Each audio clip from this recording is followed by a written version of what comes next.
Hello everyone and welcome. Today we'll be taking a look at a couple of highlight viewer submitted matches of StarCraft 2. Starting things off, a rather interesting almost 4v4 on the map Slow Dive. Here, team number 1, the upper left corner, a red Protoss player. It is Tabo. Their blue Protoss ally, it is Jason Bourne. Very creative. Teal Protoss, uh-oh, that is a lot of probes. It is Voodoo. And wrapping it all up, an entire Protoss team here in the upper left, it is Jonathan. Right, what is this? I'm full of garbage.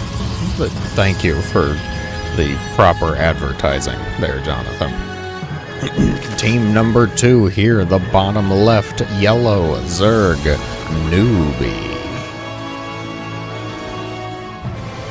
Macro Hatch. Orange Protoss here, it is, or was, I will say, Genofo. Jin. Green Zerg player, it is Macro Jackson. And finally wrapping it all up with a pink Protoss who is also not quite here anymore. It is Boshek. Bo. Huh. 2 players already gone. Nobody's even cheesing. They left at the start of the game. Like, just they didn't want to play. They enjoy making things more difficult for other people, possibly. Rather clear aligned forces of evil, if I say so. How will the other two? The other two seem to be fine, I will say. 2 Zergs. And it would appear that they're at least going to set up the income from the other players. If they're getting the gases, they're getting the probes. There's a forge, a couple cannons, I guess, just maybe for home defense, why not? No chat, though. There's been 0 chat. Whole game, haven't seen a thing. The other side, the actual team of 4 players here, appears to be just wanting to do a bit of expanding. Nobody's getting a bit too wild, out of control. We have cannons, of course, multiple people cannon rushing themselves, because it is a team game after all. And that is exactly what players tend to do. If you're not cannon rushing your opponent, you better be cannon rushing yourself. Cannon rush that front door. Cannon rush your own mineral line. Does anybody have it set up already? No, but we're getting there. There's some more pylons coming up here. Oh, we got one. Teal cannon rushing his own mineral line there. The yellow Zerglings do have speed. They will be able to just skate right on by those cannons. Green, far less fortunate, far less focused on Zergling speed at the very least. Not quite prioritizing it. The Macro Hatch Wombo combo here. Look at both of them. Both yellow and green doing pretty well. Lair on the way for green, who appears to be living up to their name of macroing up. Trying to get things done. The probes called to battle.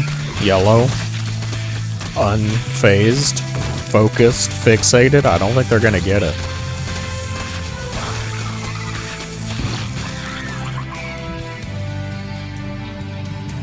I mean, obviously, I told you they weren't going to get it. I calculated it, of course. 8 health, good grief. That was far closer than I expected it to be. Yikes. Oh my gosh. If they had just gotten the Nexus, we all would have gone, oh, that was a fantastic decision to not pull and attack the probes. No, but they didn't get the Nexus, so now we're just left going, ooh, ouch. That's awful. Red's mining income will continue. Somebody, I will say, is like thoroughly playing pink here. I'm gonna guess that it's probably green because they're showing themselves to be a bit of a macro monster. Macroing up. all the bases. They weren't really attacking either. They were kind of focusing more on the economics. So I'm going to say green is probably the one that is cranking out all of these probes, setting up the cannons, making sure that they have enough income to actually stand some semblance of chance. What are our compositions looking like? We've been talking about green, the macro monster of the map, going up to Hive at 5.5 minutes. Double Spire on the way, with Hydras and Roaches already on the field. Yellow, likewise, similarly, Double Spire. Return of the Sky Zerg, perhaps. The Sky Swarm, if you will. A possibility. We will see. Now, yellow does not have the capability to go to Hive just yet, so I'm curious if it's going to be Broodlords or not. Oh god, green's just getting everything. They've got Lurkers, Lurker Den on the way. Every upgrade known to Bugkind is almost here. Team number 1 over on the far left, we've got Triple Forge on the way. A very standard practice, yes. Triple Stargate for blue. Purple and teal appear to mostly just be making buildings at this point. Looking like a little bit of combat, little skirmish here. Nope. Just kidding. We're regrouping. Green is going to make me have to close the production tab because green is taking a look at it's half the screen, okay? Half the screen is taken up by this individual. Like, I want to say good job, you know, if I'm going to have to close the production tab, that's a pretty darn good reason to have to do it. Just follow Green's army around, I guess. I don't think there's quite enough Hydras here to really contest. Where's the Void Rays? Oh, well, there's only 3 Voids. Okay, so maybe as of right now, it's a fine decision to go for it. Doesn't look like they're really bringing up any more Hydras. They're instead getting, as I said, every building, every upgrade possibly known to the Zerg. We've got an Ultralisk Cavern on the way. Lunge, Seismic Spines, yes, why not? I'll have the entire suit, thank you. But each person was only supposed to get 1 bowl. The soup pot is my bowl. I don't think you heard me correctly. Yes. That's kind of what this is feeling like. The macro turns in full swing, strong force here. The Double Spire tech appears to be being utilized a bit more by Yellow, who is unleashing some mutas. Do we have the control? We are not anywhere near the control level for mutas, which means this is going to go swimmingly. The Void Rays first to respond for the defense, and will have, I'll say, quite a bit of success with it because there just simply wasn't enough Hydras. At this point, though, like, yes, okay, the Voids will win, sure, but how much damage is the Zerg gonna get done in the meantime? Green, trying to get in here a bit more. The Zealots and Stalkers, the next wave. Flank from behind, though. Purple Stalkers, where are the mutas? We still don't have the mutas. 24 mutas all gathering behind the base here. Team games, in a nutshell, pretty much. Well, that is now a startling number of Void Rays. Luckily, Void Rays not a good answer to mutas at all. Yes, now that my ally has lost their entire army, and the enemies are no longer distracted at their front door, I think now is the time to attack, dear Yellow. No, we waiting? We're actually gonna wait? Madness. Green, rebuilding their forces, appears to be wanting to favor that ground swarm style. Going to leave the skies to Yellow's control. That's a lot of mutas, I will say. What are we up to, 30? 31 mutas. It felt like it was close to 30. 7 more on the way. The ground swarm starts to rebuild. We can follow the mutas here as they go for the Void Rays. Little difficulty with the cannons, just kill the pylon. There we go. Well, we're gonna leave that 1 Void Ray to tell the tale of death. There's not really a whole lot of pattern. They are taking out the army, I will say. What are the upgrades? 1-1. Actually, they were able to get 1-1 on the other side of the map. Green's next wave is ready, and now the forces of the Protosses are split will have a bit of a tougher time. What's green's upgrades like?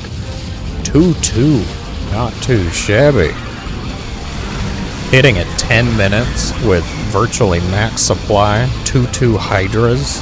Not a shabby army at all. The problem is lack of detection right now. These Dark Templar are causing a major bit of havoc. It's a lot of DTs. Actually, the field's coated and covered in the blood of the fallen there.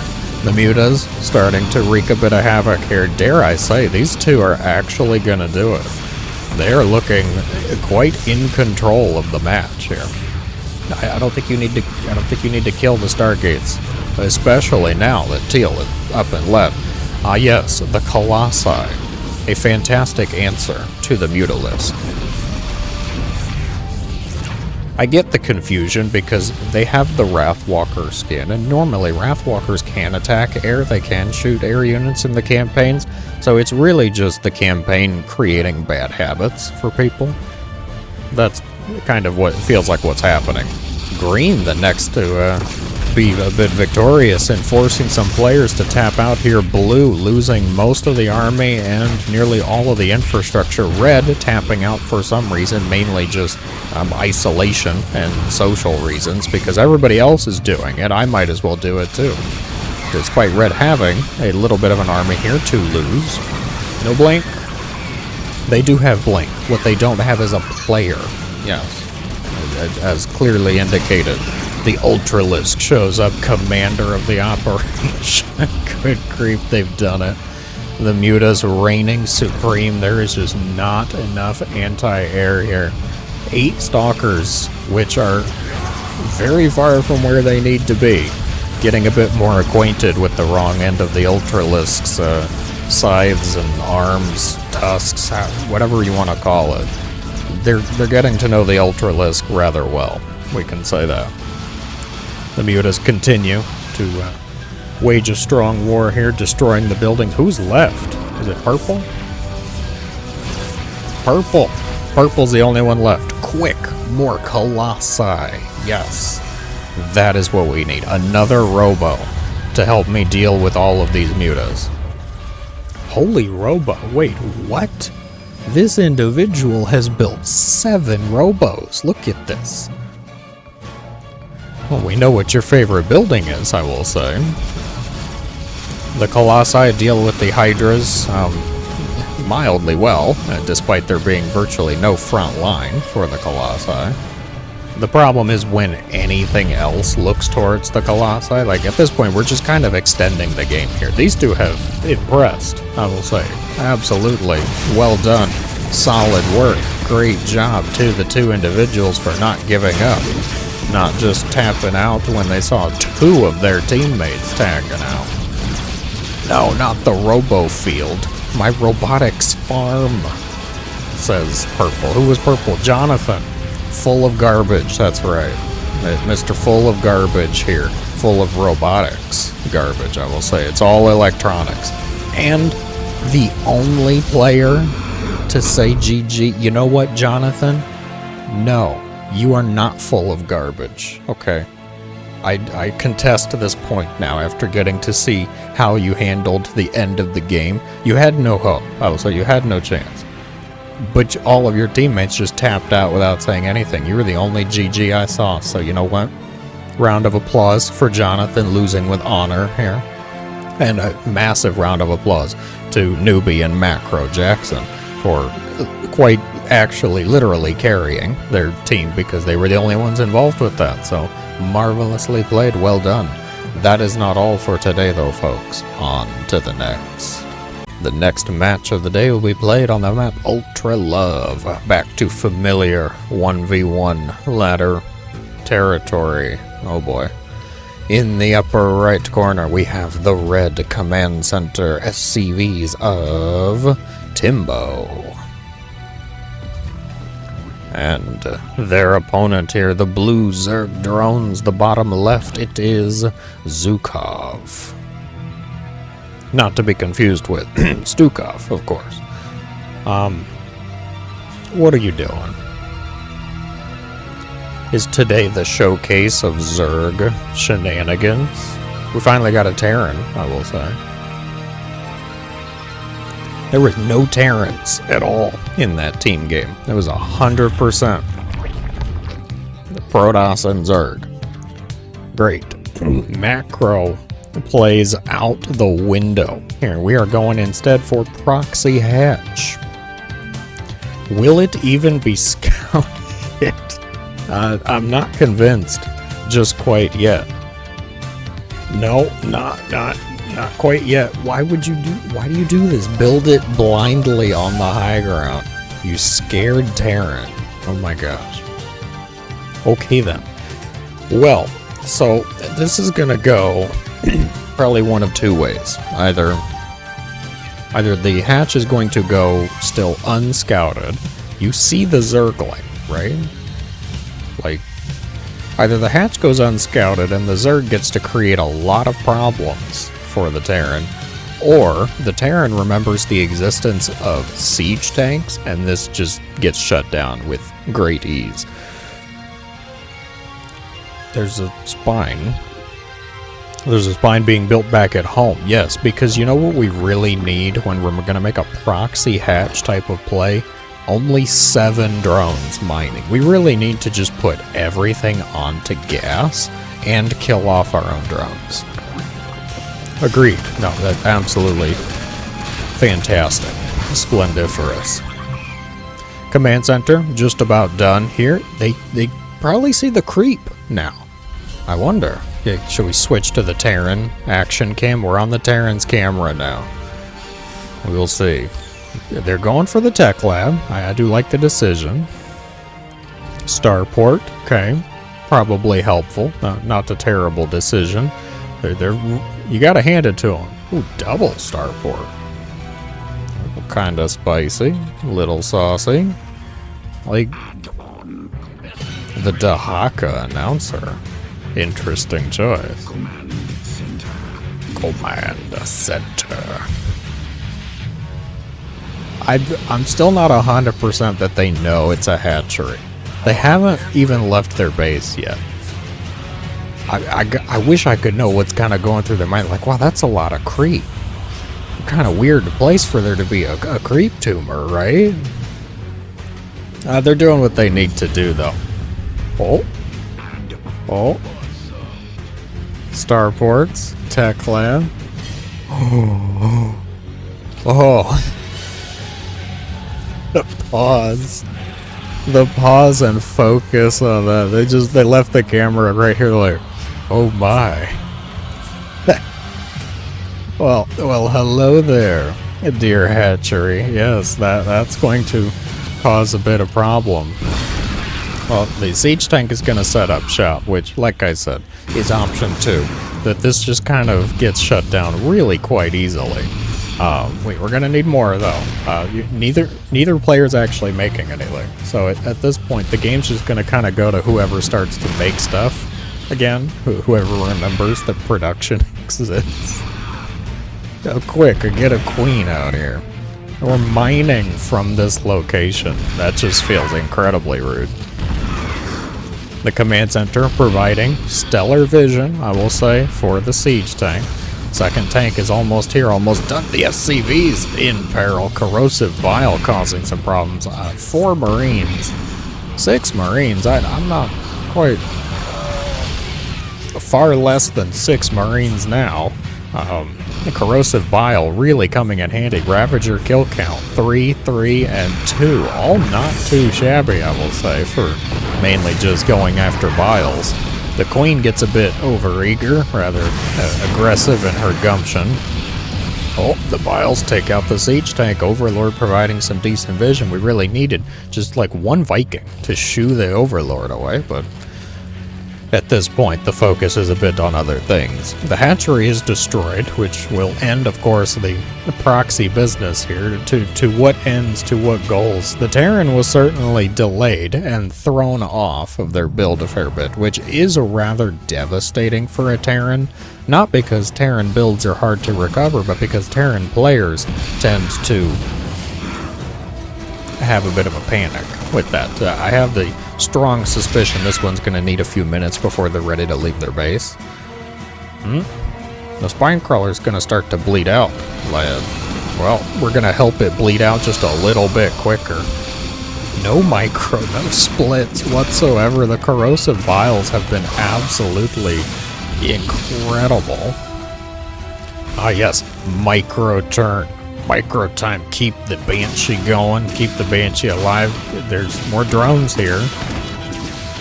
There are no more drones here. Such is the fate of all warriors someday, right? This particular siege tank really coming in handy. We can land now. No, we can't land yet. Oh, we're making a wall. Okay, that's at least a good reason. We're repairing the Banshee and then we're gonna make a wall. Okay, cool. We're getting the command center landed. Behind this, we're going for cloak and hyperflight rotors, which is fine, I will say. Probably a fine decision. The Zerg on the other side, with a mere 8 drones to their name. Yes, you heard me. 5 on minerals, 3 on gas. We're going for Spire. There is no way in hell you can't even get a loan for what you need to properly use this Spire at this point. The Zerg player has successfully managed to maneuver themselves into a terrible position thanks to their proxy plays. And it's not even like they really lost a dreadful amount. Like, yeah, you lose the hatchery. You're gonna lose the hatchery. It's a given. You're supposed to just, kind of do a bit of damage, a little bit of delay tactics, get your own stuff set up in order. Like, no, what is this? We're throwing away units at this point with 0 production. 1 drone has been added on. Really? No, okay, we're at 13. So we've at least made a few more drones. We're making a few more drones. The drones are just coming in batches, okay? It's like baking cookies. You can't have all 72 cookies bake at once, okay? You have to have whatever it is, 5 to 10, maybe like 15 if you're, for some reason, making really tiny cookies. Also, shame on you. Make those cookies a little bit bigger. I lost my train of thought. I'm hungry. I want cookies. Okay, if you couldn't tell. Anyways, quick. Pneumatized carapace. This is the next priority, yes. This actually was not any sort of tactical decision. It's because I lost an overlord, Indigos, which means I have to make a decision to try to not lose any more overlords. Yes, of course. The Hyperflight Banshees, growing in number, increasing in both speed and efficacy. They got cloak? Yeah. We got cloak. We also got stim and shields for 3 Marines that are outside the bunkers. The bunker could use stim, sure. Be a little impressed if we actually need to do that, but it is a possibility. Friendly PSA, my Terrans. You can actually stim your bunkers. There is the button over here. You tell all those Marines inside to hit their stims. The Banshees, really the next thing I'm waiting for. The Zerg player has managed to muster up enough loans and 401k early withdrawals to get 7 mutas. We will see how they actually use them. Going after the Banshees would be a fantastic decision. We have no Overseer, but there is plenty of detection in the main base. The Spore Crawler's actually enough to shoo away the Banshees, it would seem. Terran player not wanting to even really get involved with losing some of their forces so far. You two are just a bunch of disasters in your own fashion. I will say the Terran's doing quite a bit better, though. There's no anti-air or detection in the hatchery location. The mutas not going to be here. Now, 7 mutas not going to do very well up against the bunkers. That was a move command to the center of this base. Quick, go after the siege tanks. They finally get a bit more focused, go after those SCVs. The Marauders and the Banshee quickly trying to follow. The Muta's actually snapping back, killing off the Banshee. A fantastic decision there. Punish him for sending the Banshees his way. The other Banshees being recalled home after destroying the arguably mining natural location. The SCVs now the difficulty, and I'll point out, I'll have you know, the Terran, actually neither one of them, it's Muta time, okay, for both of these players. I'm controlling the Mutas, therefore I cannot make anything else. I'm trying to deal with the Mutas, therefore I cannot make anything else. Indigos. We're just gonna watch, I think, at this point. Hey, the Terran snapped back, actually making a bit of production. Zerg, likewise, quick, 3 more Mutas. I can't even be mad because it is going rather well.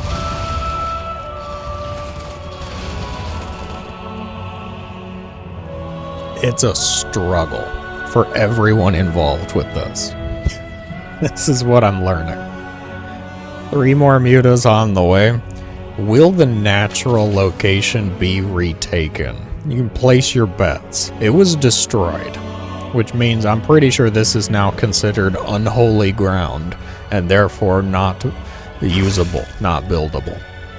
3 of the Mutas are still gonna chill at home while the rest of them get a bit of work done. The 6 Mutas that are 5 Mutas that are still standing are gonna have a bit of these are overseers. I thought they were Mutas.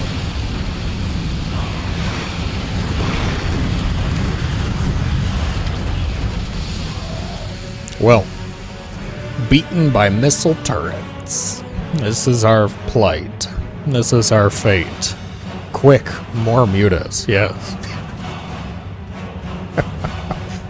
This is gonna go on until the Terran actually remembers the golden rule of this type of play, is when your opponent's doing something that's a bit rude or weird or tricky in some fashion, you just go across the map and you punch them in the face. You build a bunch of missile turrets, sure. You can have your missile turrets galore, but you really just need to send this army across. If the army would just go across, they'd win. There's no answer. There's no beating this for the Zerg. With 0 splash damage, the Terran would have to just move command. There's not even Zergling speed here. I'm pretty sure the Banshees by themselves could have won this game. The Terran could have kept all of the Marines at home to help deal with the Mutas and just sent the Banshees over. Well, actually, that's a lot of spores. Okay. I take it back. That's a lot of spore crawlers. But they could have caused some problems, some headache. Marines in the main base. The Cyclone in the main base. Was that an accident? The accidental Cyclone. The unintended tornado in the main base here. Repair? Repair? Nope. No, we're instead going to bring the Banshees. Yes, the Muta count reduced to a mere 1. So long, Martin the Mutalisk. He's gone. All of the Mutas deleted, removed from the match. 4 Ravagers on the way, 2 Queens, all that is here to hold the line. Marines stimming. It's over, like I said. The Terran player actually remembered that their opponent has a base on the other side and decided to go to town. We don't even need to siege the tank up, and the Zerg appears to agree with that. Wow, that was a game. Okay, like, thank you for the submission, but also, wow, everybody involved with that. The Zerg, like, how much of that was the Zerg's fault? I mean, truth be told, like, the proxy build just did not really help them at all. I feel like it just hurt them. If you just play a bit more normal, I think you'll be doing fine. Terran, you're doing fine. Just keep remembering your production and maybe take that natural a little bit quicker so we don't have proxy hatches spiral out of control. Food for thought. If you enjoyed, be sure to let me know in the comments below. As always, thank you so much for watching. I hope you have a great day.